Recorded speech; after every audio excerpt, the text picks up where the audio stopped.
man nii laay liggéey ak ñoom de man encaissé naa sama xaalis yàgg na. xam nga moo tax parfois su ngeen yoon nan APR la du APR ma ne ndeysaan comprendre ñu xamuñu si ban business ak ban logique sax laa dugg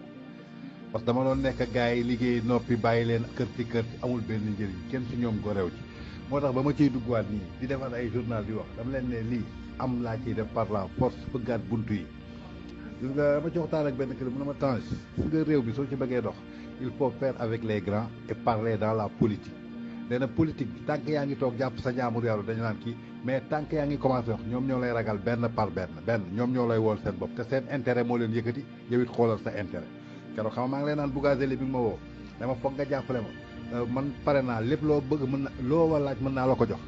foofu da ngay dem jël li ngay jël su amee benn wax nga waxal ko romb fële bàyyi gars yi di saaga wala di expliquer su ci paree moo xam su ci parewul moo xam parce que décidé woo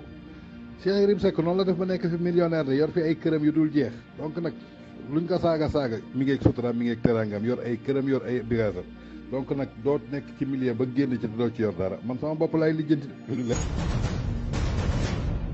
ñoom moom dañoo def échec carrément mooy sooy daanu tuune ngay doon Macky moom lii moom dafa leeral carte bi 2024 da jaar ay bagaasam da toogi ndànk jàpp njaamuram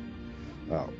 la des nag ci fii ak 2024 ku ci mën a profité loo ci mën a lekk nga lekk ci jeex na tàkk waaw mais ñoom pare nañ ci te commencé gisante gars yi rek te gars yi ñoo lay soxla kaay moo la gis nga ñun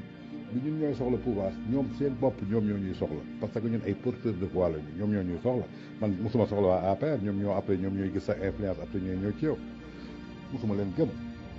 politique daal ngay xool sa intérêt parce que ñoom ñëpp yem gëmuma ci kenn.